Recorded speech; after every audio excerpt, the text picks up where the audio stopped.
Hello à toutes et à tous, je m'appelle Rania, j'ai 23 ans, je suis alternante chez Nightline et du coup je suis également étudiante.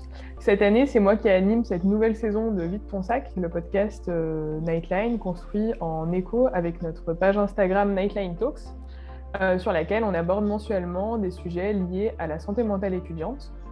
Ce mois-ci, on aborde donc sur notre page Insta et dans ce nouvel épisode du podcast la thématique des relations.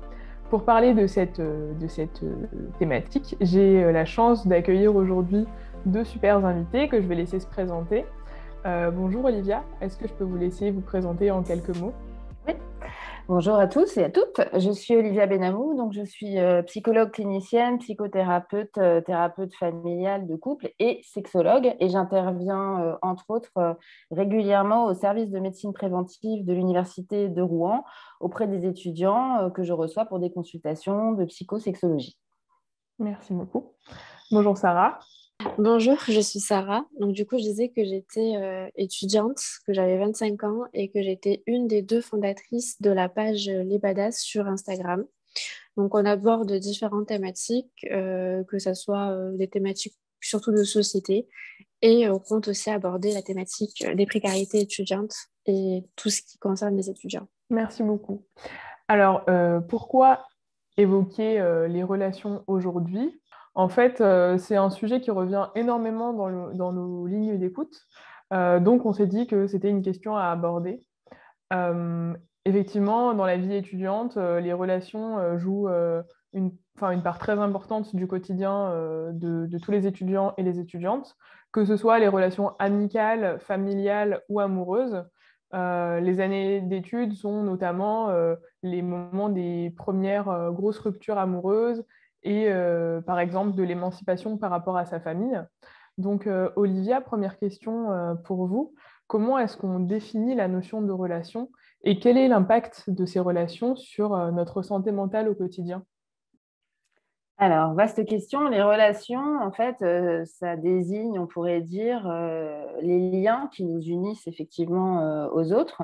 Et les premières relations que nous expérimentons sont évidemment les relations qu'on entretient avec nos parents et notre fratrie. Et je dirais que ces premières expériences relationnelles modèlent la manière dont on va prendre l'habitude de se connecter aux autres, de communiquer avec eux, de leur envoyer des messages et de recevoir les leurs.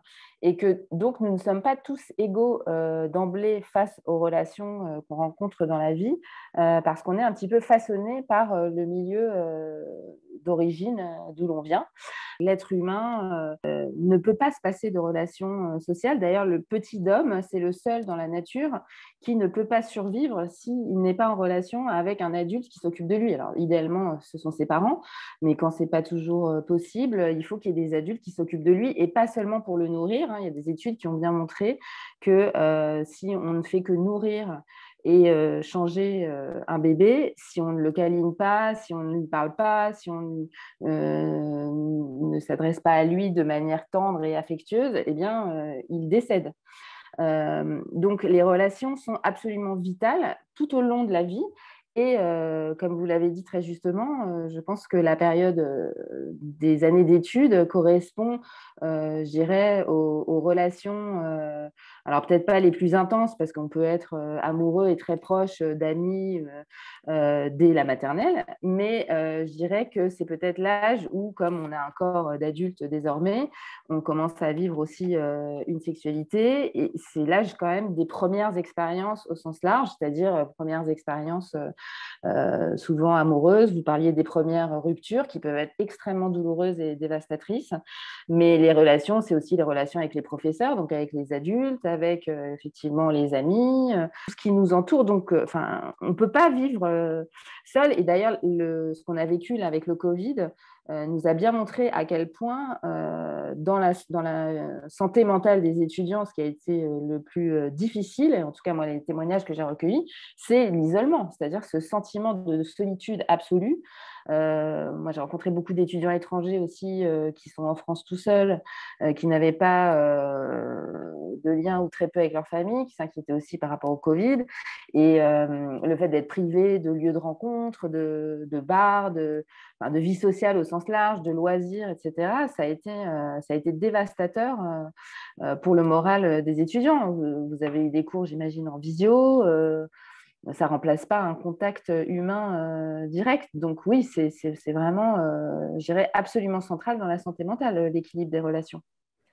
Bah justement, Sarah, toi qui es étudiante, tu t'estimes que c'est quoi les relations les plus importantes pour toi aujourd'hui dans ta vie d'étudiante? Est-ce que par exemple, tu as des meilleurs amis Alors, je vais rejoindre ce qu'elle vient de dire, c'est que pour ma part, les relations que j'ai au sein de ma famille, pour moi, c'est hyper important. Je sais que c'est toujours, enfin, ça sera eux qui seront toujours là pour me soutenir, quels que soient les problèmes que j'aurai. Ensuite, dans mes amitiés, je pense qu'il y a des amitiés qui sont plus restrictives que d'autres. Je parle pas des grands amis enfin, je parle pas des grands potes qu'on peut avoir dans la vie de tous les jours, mais je sais que plus je grandis, plus mon cercle d'amis se restreint au fur et à mesure. Mais je garde vraiment les amis que j'ai depuis plus de 10 ans, je les garde autour de moi. Et les relations amoureuses, je pense que quand on est dans une très très bonne relation amoureuse, quand on trouve vraiment la personne avec qui c'est à la fois une amitié, c'est à la fois un amour, c'est à la fois un peu tout, ben, je pense que ça c'est vraiment très très important et là on arrive vraiment à s'épanouir. Mais il faut voir la relation qu'on peut avoir. Donc, si je comprends bien, il n'y aurait pas un type de relation qui serait le Non, plus important pour les non. étudiants. Non, je pense pas qu'il y ait de type de relation plus importante, mais je pense que déjà pour être étudiant et pour être bien, faut déjà la relation qu'on a entre soi et soi-même. Je pense que c'est une des plus importantes relations à avoir. Enfin, si on arrive à être bien seul, mais Mhm. vraiment quand je dis être bien seul, je pense qu'après, quelle que soit la relation qu'on voudra avoir avec une autre personne, que ce soit en amour, en amitié, en famille, je pense que ça peut aller parce que souvent les gens ont tendance à vouloir pas combler un vide, mais à vouloir donner de l'amour et recevoir de l'amour, mais sans donner à soi-même. Et je pense que voilà, la vraie relation, c'est celle qu'on a avec soi. C'est très beau. Olivia, j'aurais aimé savoir enfin, quel est le propre d'une relation amoureuse, puisque, comme vous l'expliquiez, la période des études, c'est parfois le moment des premières vraies relations sérieuses, enfin des vraies relations amoureuses. Et comme le disait aussi Sarah juste avant, enfin, ça peut être, enfin, les relations amoureuses peuvent être les formes de relations les plus importantes pour les étudiants et étudiantes. Enfin, en tout cas, elles peuvent être très importantes. Donc, quel est le propre d'une relation amoureuse?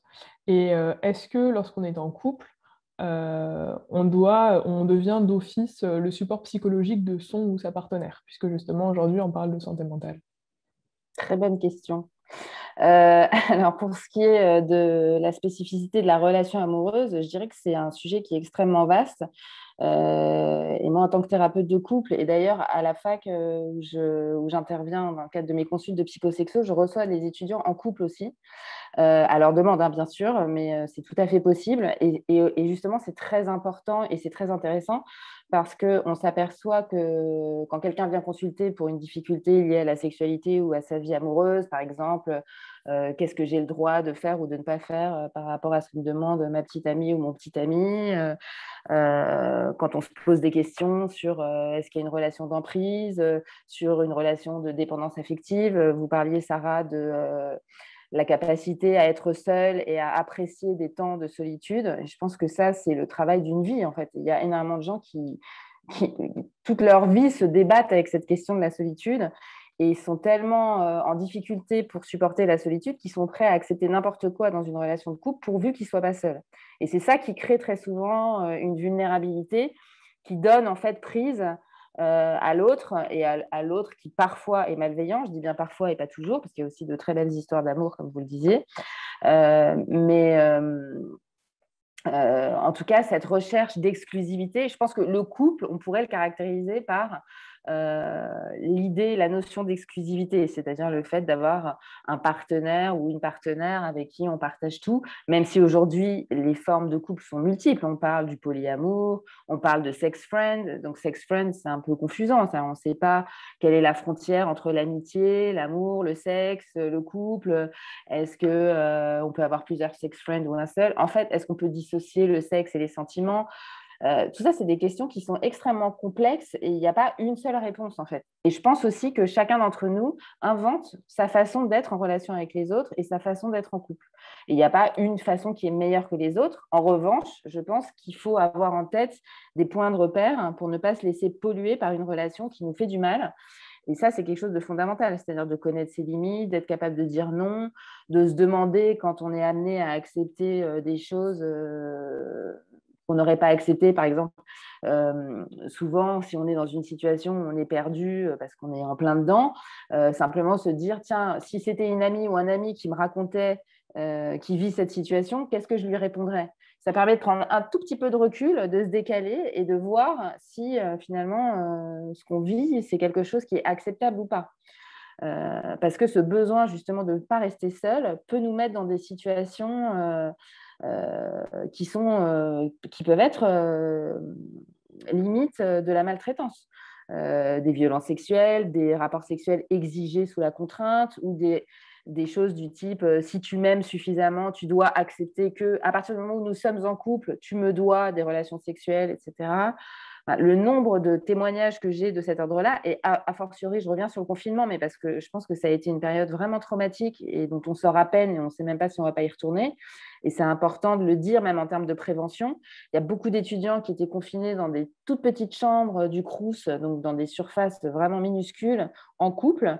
Et ça a généré aussi une augmentation des violences sexuelles parce que quand on est confiné à deux dans un tout petit espace et qu'on n'a pas d'échappatoire, quelque part, on est un peu obligé ou contraint de se soumettre à l'autre.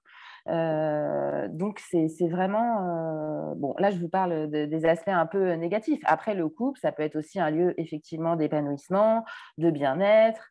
La sexualité, c'est quelque chose qui peut être hyper agréable, à condition que ça soit consenti, que ça se fasse dans des bonnes conditions, en se protégeant, en étant... Encore une fois, ce que vous disiez, Sarah, sur le fait de bien se connaître, c'est aussi effectivement un point de départ fondamental. C'est-à-dire que tant qu'on ne se connaît pas, on ne peut pas savoir ce qu'on veut vraiment, au fond. Et le problème de la sexualité et de ses premières expériences, c'est que c'est le début. Donc, on n'a pas de point de repère. Et donc, on avance un peu à l'aveugle. Et effectivement, ce sont les expériences qu'on vit qui nous permettent de nous déterminer et de dire finalement, ça me convient, ça me convient pas. J'ai envie de ça, j'ai pas envie de ça. Et c'est pour ça que cet âge-là, cet âge, je dirais 18-30, c'est un âge essentiel pour apprendre à se découvrir. Et en même temps, c'est un âge où il y a beaucoup de prise de risque, malheureusement. Et c'est important d'avoir des interlocuteurs pour discuter. Alors, je pense que le soutien des pairs est très, très important. Et je pense qu'heureusement qu'il y a aussi des services de médecine préventive parce que parfois, malheureusement, le soutien des pairs, ça ne suffit pas. Et que parfois les pères peuvent eux-mêmes se sentir débordés. Moi, je reçois souvent en consul des jeunes qui me disent « Je suis hyper angoissée parce que ma copine va trop mal et je ne sais pas comment faire pour l'aider. Je ne sais pas si je dois appeler ses parents pour les prévenir. Je ne sais pas quel interlocuteur avoir d'autres. » Enfin, c'est compliqué tout ça aussi. Hein. Ça génère de la culpabilité, beaucoup, beaucoup de détresse. Je connais certaines personnes qui ont très, très mal vécu le confinement. Elle parlait, enfin tout à l'heure, Audia, elle a parlé de violence sexuelle. Il y a aussi la violence psychologique, la violence verbale, des violences qu'on ne voit pas forcément, enfin ça se voit pas, mais c'est vrai que pendant le confinement, il y a eu pas mal d'épisodes traumatique, on va dire ça comme ça. Notre prochaine question porte toujours sur les relations amoureuses et sur les ruptures, donc sur leur fin. À ton avis, Sarah, et peut-être que Olivia pourra confirmer, quelles sont les émotions qui nous traversent quand on vit une rupture? Je pense que dans une relation, quelle que soit la relation, j'aime bien suivre la règle des 3 C. Je sais pas si vous connaissez. Non. C'est communication, complicité et confiance. Et je pense que quelle que soit la relation, que ce soit une relation amoureuse, amicale, s'il n'y a pas de communication, la communication, c'est aussi de l'écoute. Parce que parler sans écouter ou sans échanger, ça sert à rien. Mais s'il n'y a pas de communication, s'il n'y a pas de complicité, s'il n'y a pas de confiance, je pense que la relation, elle est mal barrée.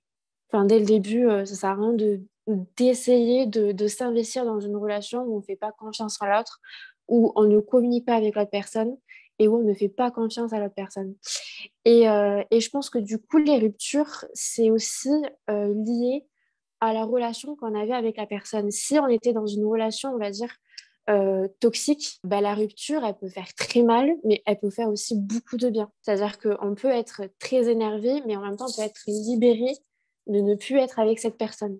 Mais on aura toujours le poids, le contrepoids de la relation qui n'était pas saine, qui viendra nous atteindre et qui atteindra généralement les personnes qui sont dans des relations toxiques.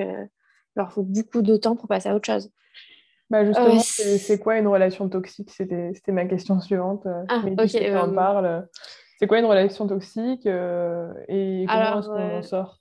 quand on vit une relation toxique, on sait reconnaître une relation toxique. Mais comment expliquer ce que c'est une relation toxique? C'est une relation où tout simplement on n'est pas soi-même, on est ce que la personne, quand je dis la personne, ça peut être l'ami, parce qu'il n'y a pas que des relations amoureuses, mais on est ce que la personne souhaite que l'on soit. C'est comme si on appartenait à une personne et on n'est jamais bien et on doit être à la hauteur de cette personne ou au niveau de l'exigence que cette personne nous demande d'être. Et c'est des épisodes, c'est comme des montagnes russes, des épisodes où on est hyper bien et des épisodes où on est pas du tout bien.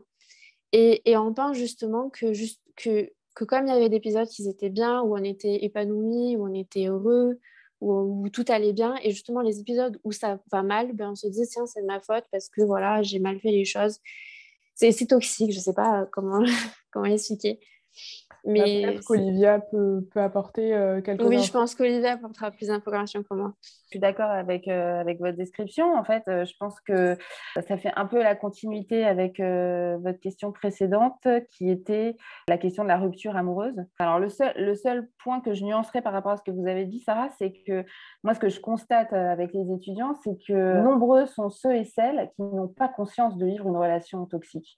C'est-à-dire qu'ils sont malheureux, c'est insatisfaisant, il y a beaucoup d'angoisse, d'inquiétude, une sensation diffuse de mal-être, il y a beaucoup de doutes, généralement une perte de confiance en soi, et on ne sait pas à quoi se fier en fait. C'est-à-dire que l'autre, souvent le partenaire ou la partenaire toxique, va avoir un discours malveillant, disqualifiant, voire humiliant, rabaissant à répétition, qui va perturber en fait la perception qu'on a de soi-même au point de détruire complètement la confiance en soi et de ne plus pouvoir se fier à ce qu'on pense. Et ça peut vraiment nous précipiter dans une pensée dans laquelle on n'a que des doutes, en fait. On ne sait plus à quoi se fier. Et d'ailleurs, j'en profite pour mentionner un outil, je ne sais pas, vous devez sûrement connaître, qui s'appelle le violentomètre. C'est une petite réglette, vous la connaissez, Rania? C'est vraiment un outil, je trouve, très précieux pour aider justement les personnes qui sont un peu perdues, pour évaluer un peu ce qu'elles vivent dans une relation, à se rendre compte qu'il y a des choses qu'on ne peut pas accepter en fait dans une relation. Mais en tout cas, je pense que vraiment, quand on est dans une relation toxique, et même si on a du caractère, ben, on s'en rend pas forcément compte. Et c'est ça qui est très compliqué et qui rend la chose perverse, quoi. Donc, on a vraiment besoin d'un regard extérieur. Et là, je pense que les pères et les amis ont un rôle essentiel, c'est-à-dire qu'ils peuvent vous ouvrir les yeux ou alors parfois les amis n'osent pas, disent oui, mais je ne veux pas lui faire de peine, elle est tellement amoureuse ou il est tellement amoureux, mais je pense que parfois la vérité est quand même bonne à dire, même si ça risque peut-être de blesser dans un premier temps votre ami, pour l'aider justement à prendre conscience que ce qu'il vit ou ce qu'elle vit ben, n'est pas normal et n'est pas acceptable. Après, pour se rendre compte aussi de ce qu'on peut accepter, il faut bien connaître la loi. Et heureusement, on a des lois en France qui font qu'on ne peut pas faire n'importe quoi et qu'on ne peut pas imposer un rapport sexuel, qu'on ne peut pas menacer quelqu'un ou le harceler. Maintenant, il y a des numéros téléphoniques, il y a Nightline bien sûr, mais il y a aussi des numéros nationaux d'appel gratuits pour trouver des recours. Dans les services universitaires de médecine préventive, il y a aussi des assistantes sociales, il y a évidemment des psychologues, des médecins, etc. Il ne faut pas rester seul en fait quand on est dans une situation comme ça. L'expérience montre que c'est souvent au détour d'une consultation où les gens viennent pas forcément pour parler de ça. Et en fait, de fil en aiguille, grâce au dialogue et à l'échange, la personne se rend compte qu'en fait, ben oui, elle est dans une relation où elle n'est pas heureuse, elle a peur, elle est angoissée. Donc, c'est vraiment important d'avoir ça en tête, je pense, en tant que père, quand on discute avec un ami ou une amie, et aussi en tant que professionnel, parce que nous, les professionnels, on a aussi du travail, de savoir repérer et dépister un peu ces relations toxiques, ces rapports de force, en fait, hein, très souvent. Et pour faire le lien avec ce qu'on disait en début d'émission, tous ces modèles relationnels, très souvent, ils sont liés à ce qu'on a vécu dans son enfance. Si on a grandi avec des parents où on a été témoin de violences dans le couple de nos parents, par exemple, eh bien, on peut trouver ça normal, entre guillemets, d'être dans une relation violente avec son petit ami ou sa petite amie. Vous voyez ce que je veux dire? C'est comme si c'était une espèce d'habitude, un truc... et on n'a pas de point de repère extérieur, encore une fois, parce qu'on est jeune, parce qu'on n'a pas beaucoup d'expérience. Et donc, pour s'en sortir, c'est ça la clé pour vous, c'est de vraiment communiquer? Et je pense que déjà, c'est de réussir à prendre conscience que ce qu'on vit est une relation d'emprise. Je pense qu'il y a vraiment, moi je me rends compte pendant les consultations, c'est-à-dire il y a des moments de prise de conscience. Et la prise de conscience, elle passe par le dialogue avec un autre, que ce soit un ami, une amie, même un prof. Parfois, on peut avoir une bonne relation avec un prof à qui on peut se confier, une assistante sociale, un parent, un frère, une sœur. On ne parle pas beaucoup de la fratrie, mais c'est vachement important la fratrie quand on a une bonne relation avec ses frères et sœurs. Ça, c'est un chouette soutien dans la vie et ça aide beaucoup aussi à avancer. Et puis, les professionnels dont c'est le rôle. Et puis, à partir du moment où on prend conscience, progressivement, on est plus dans l'observation par rapport à ce qu'on vit dans la relation. Et on commence aussi à dire non. Et on apprend à dire non, parce que dire non, c'est pas facile.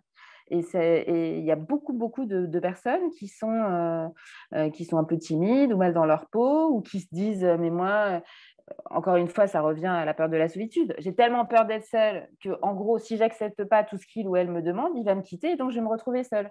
Sauf que ça, c'est pas possible en fait. C'est-à-dire que si c'est une monnaie d'échange, c'est-à-dire je reste avec toi à condition que tu me fasses mes quatre vérités, enfin mes quatre volontés, pardon, que tu acceptes tout ce que je te demande, c'est pas possible en fait. On peut pas accepter des conditions pareilles. Et comme vous disiez, Sarah, quand on réussit à sortir d'une relation comme ça, et qu'on a pris conscience de la gravité des choses, eh bien, effectivement, c'est un énorme soulagement. Mais c'est souvent un processus long et c'est sûr qu'on ne peut pas rester seul par rapport à ça parce que c'est trop difficile, en fait.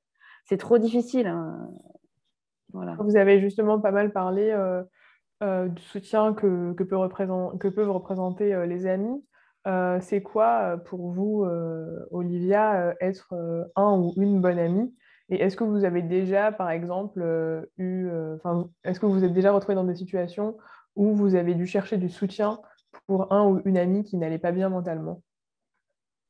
Ah, bien sûr. Mais moi, ça fait longtemps que je suis plus étudiante, malheureusement. Mais aujourd'hui encore, hein, je vais avoir 48 ans, j'ai plein d'amis. Et moi-même, mes amis m'aident beaucoup. Je ne vais pas vous raconter ma vie, mais j'ai vécu une année difficile et j'ai été très soutenue par mes amis. Donc, pour moi, l'amitié, c'est quelque chose de fondamental. Et la fratrie aussi, parce que j'ai la chance d'avoir des frères qui sont d'un grand soutien. Je trouve que quand on a la chance d'avoir une fratrie, c'est vraiment quelque chose de chouette. Après, qu'est-ce que c'est un bon, une bonne amie? Moi, je pense que c'est quelqu'un sur qui on peut toujours compter, en fait. Même si les liens se distendent parce qu'on se voit moins, parce que la vie fait que parfois on s'éloigne. Moi, je suis encore très, très proche de mes amis de fac, de lycée. Et puis, bon, après, tout au long de la vie, on rencontre des gens dans la vie professionnelle, etc. Donc, l'amitié, c'est extrêmement précieux et c'est tout au long de la vie qu'on s'en fait des nouveaux. C'est super chouette, quoi. Et un bon ami, c'est pas quelqu'un, ça je voudrais le dire aussi, c'est pas quelqu'un qui prend tout sur son dos, qui endosse toutes les responsabilités. Hier, j'ai vu une jeune femme qui a 25 ans et qui me disait qu'elle était extrêmement envahie par une de ses amies qu'elle adore, mais qui a un besoin d'attention énorme et qui passe son temps à la solliciter, qui a eu des périodes où elle était super mal, où elle se scarifiait, où elle se mettait en danger, elle l'appelait à des heures pas possibles, le jour, la nuit. Et il faut faire attention parce que ça aussi, ça peut être une forme de relation d'emprise. C'est-à-dire qu'on peut se retrouver face à des gens qui vont mal, hein, je ne dis pas qu'ils vont bien et qu'ils font ça pour le plaisir, mais qui peuvent, du fait de ce besoin énorme d'attention, mobiliser les autres d'une manière totalement excessive, en fait. Et en même temps, vous réduire à une forme d'impuissance. C'est-à-dire qu'elle me disait, mais à chaque fois que je lui propose des solutions, elle me dit non. Et moi, mon conseil, c'est toujours de dire, il ne faut jamais rester juste dans le simple duo, il faut toujours un tiers. En tant qu'étudiant, vous avez aussi votre vie à gérer, vos études, vos propres difficultés. Vous savez, quand on fait une formation de secourisme, la première chose qu'on apprend, c'est se mettre soi-même en sécurité pour pouvoir porter secours. Et ça, c'est une règle fondamentale, en fait. Et c'est pareil dans les relations psychologiques. Si quelqu'un certes, va mal, mais vous envahit au point de vous mettre en péril, vous empêcher de dormir la nuit, vous angoisser, etc., c'est que ça ne va pas. Voilà, Justement, moi, j'avais prévu une question par rapport à ça parce que moi, j'ai une très bonne amie, une de mes meilleures amies, qui, il y a quelque temps, a été contrainte de totalement couper les ponts avec un copain à elle qui allait pas bien du tout. Enfin, clairement, il avait des symptômes dépressifs, j'avais l'impression. Et en fait, il voulait pas aller mieux, dans le sens où elle lui donnait vraiment beaucoup de conseils. Elle lui a même proposé de l'accompagner, prendre rendez-vous chez un psy et tout ça, mais qu'il a refusé. Et donc, au final, elle a été contrainte de couper les ponts avec lui parce que sa propre santé mentale en pâtissait. Sauf qu'au final, elle s'en veut d'avoir coupé les ponts avec cette amie. Donc, c'est quoi, à votre avis, la meilleure chose à faire dans ce genre de cas? Est-ce qu'on est obligé de couper les ponts avec un ami qui va si mal? Avant de couper les ponts, ce qui est bien, c'est d'essayer d'avoir un vrai dialogue, voire d'écrire une lettre quand la personne est trop émotive pour lui expliquer et lui dire, voilà, je suis très inquiète pour toi, tu es une personne à qui je tiens, mais je t'ai proposé ça, je t'ai proposé de t'accompagner vers des soins, etc. Je ne comprends pas pourquoi tu refuses toutes mes propositions d'aide et ce que tu me fais subir en refusant cette aide, ça me rend malade et je pense que je ne peux pas t'aider. Donc, tu ne me laisses pas d'autre choix que de prendre mes distances avec toi. Enfin, vous voyez? Parce que, en effet, il n'y a pas d'autre solution. Et c'est vrai que c'est terrible, hein. Et toi, Sarah, est-ce que tu t'es déjà retrouvée dans une situation où tu avais besoin où un pote ou une pote avait besoin de ton soutien psychologique? Oui, totalement. Moi, j'ai une amie à moi. Ça fait depuis, je crois, 7 ans qu'elle est avec une personne. Et en fait, personne ne l'a vue. Mais ça fait 7 ans qu'elle subit des violences sexuelles, des violences physiques, des violences verbales. C'est atroce. Et c'est au bout de cette année qu'on l'a tous appris. Et c'était quand? C'était juillet dernier, elle m'a appelée en larmes en me disant elle m'a tout balancé, elle m'a balancé 7 ans d'années, qu'elle voulait déménager, mais que il a, il avait tout en fait, il avait ses codes bancaires, tout, tout. Et en fait, elle était complètement perdue, anéantie. Je l'ai accompagnée pour porter plainte. Et puis moi, je la suis, mais je peux pas prendre des décisions à sa place. Et il suffit juste que je la laisse, je sais pas, 2, 3 semaines, et elle se remet avec cette personne et elle resubit encore des violences et elle reporte plainte. C'est vraiment très, très, très compliqué et même moi, je ne sais pas comment l'accompagner. Il y a une question à avoir en tête, c'est-à-dire dans ces moments-là, quand vous êtes face à quelqu'un qui vous fait vous sentir impuissant en quelque sorte, peut-être simplement lui demander qu'est-ce que tu attends de moi en fait. Après, je pense qu'il y a quand même il y a beaucoup d'associations là, de violences faites aux femmes, etc. C'est important, encore une fois, de ne pas rester seule. Vous pouvez la mettre en relation avec une association, l'accompagner. Et après, c'est des professionnels qui prennent le relais, qui peuvent intervenir à domicile, etc. Vous ne pouvez pas prendre sur vos épaules des situations aussi Ah compliquées. oui, Enfin, oui, non, totalement, totalement. Pour terminer, étant donné qu'on a pas mal parlé des aspects négatifs des relations sur notre santé mentale, peut-être chacune en une minute un message clé à faire passer aujourd'hui, peut-être une note un peu plus positive sur l'impact peut-être que peuvent avoir nos relations dans la santé mentale, notamment quand on est étudiant ou étudiante. Je dirais juste que, ben, je reprends ce que je disais au début. Je pense que vraiment, pour être épanoui dans une relation, quelle que soit la relation, il faut être bien avec soi. Je sais qu'il y a beaucoup de personnes qui ont peur, justement, qui enchaînent les relations sexuelles, amicales, qui veulent briller un peu partout. Mais je pense que ça cache une envie ou peut-être une peur d'être seule. Et je pense que vraiment, si on arrive à être seul et à être bien seul, et j'insiste bien sur le mot seul, c'est-à-dire être bien. J'ai envie de faire ça toute seule, ben je le fais. J'ai pas besoin d'un tel pour aller avec moi au cinéma pour voir un film. J'ai pas besoin d'une personne pour aller voyager. Si j'ai envie de voyager, je voyage seule. Si j'ai envie d'aller au ciné, j'y vais seule. Si j'ai envie de faire quelque chose, je le ferai seule. Et le jour où on arrive à comprendre et à assimiler et à savoir, à se savoir qu'on est bien seul, je pense que les relations qu'on aura par la suite, et du coup les relations amoureuses, en fait, ça pourra que aller bien parce que la personne qu'on aura en face de nous, ça sera pas quelqu'un qui sera là pour combler un vide ou pour essayer de, enfin, je sais pas, essayer de, de stimuler mon ego. Voilà. Ce sera pas quelqu'un qui sera là pour me dire voilà, t'es magnifique, voilà, c'est bien, parce que je sais que je suis bien, je sais que je suis magnifique, je sais que je suis belle, je sais ce que je vaux.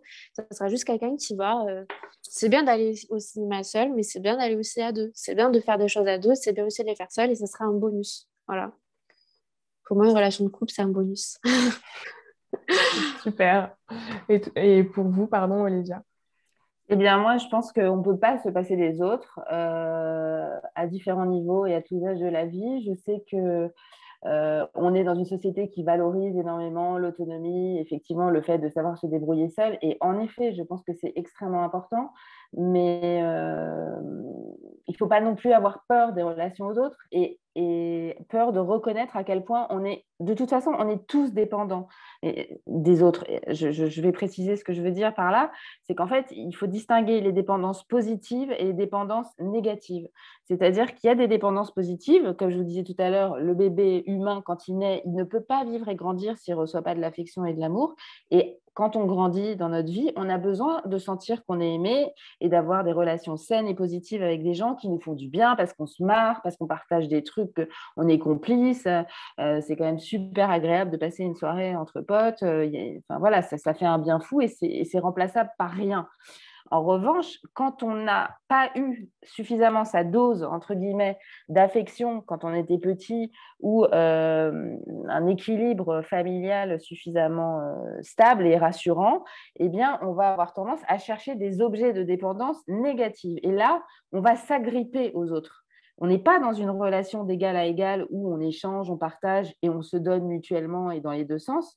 On va s'agripper à l'autre dans un lien de dépendance. Et ça peut être soit une dépendance qui donne lieu à une relation toxique parce qu'on est sous emprise, parce qu'on est fragile, soit on va consommer des produits, soit on va avoir des troubles du comportement alimentaire. Ça, ce sont des dépendances négatives qui compensent un défaut de dépendance positive. Vous voyez ce que je veux dire? Et ça, c'est une notion vachement importante à avoir parce que ce n'est pas péjoratif de dire qu'on a besoin des autres. C'est une réalité. On est des êtres humains et on est des êtres sociaux. On a besoin de vivre avec les autres. Et le Covid nous l'a encore plus montré. Simplement, il faut voir dans quelle proportion et être effectivement à l'écoute de soi et apprendre à bien se connaître. Mais ça, c'est le travail d'une vie. Et à 18 ans, 25 ans, 30, 40, 50, on n'a pas fini. On n'a jamais fini, je crois, en fait. Donc, voilà, le message positif, c'est prenez votre temps, vivez les choses, vous ne mettez pas la pression, essayez de profiter un maximum de chaque instant et de vivre dans le présent. il y a trop d'anxiété liée aux anticipations ou au passé, aux souvenirs, aux regrets, etc. Moi, je pense que le meilleur conseil qu'on puisse donner, c'est vivez au présent, organisez-vous des bons plans avec vos amis, profitez-en avant qu'on nous reconfine avec ce Covid-là de zut. Et puis tout se passera bien, quoi. Voilà. Merci beaucoup. Alors, on arrive à la Merci fin à de cette vous. émission. Merci infiniment pour votre présence à toutes les deux. Je pense qu'on a énormément appris en votre présence. Enfin, moi, en tout cas, j'ai beaucoup appris et c'était très intéressant. Merci également à tous nos auditeurs et nos auditrices qui nous ont écoutés. N'hésitez pas à nous faire part de vos impressions en commentaire ou en message privé sur notre compte Instagram Nightline Talks. On se retrouve le mois prochain pour un nouvel épisode. En attendant, n'oubliez pas de vous abonner à notre compte Insta et à notre chaîne YouTube pour ne louper aucun contenu. À la prochaine!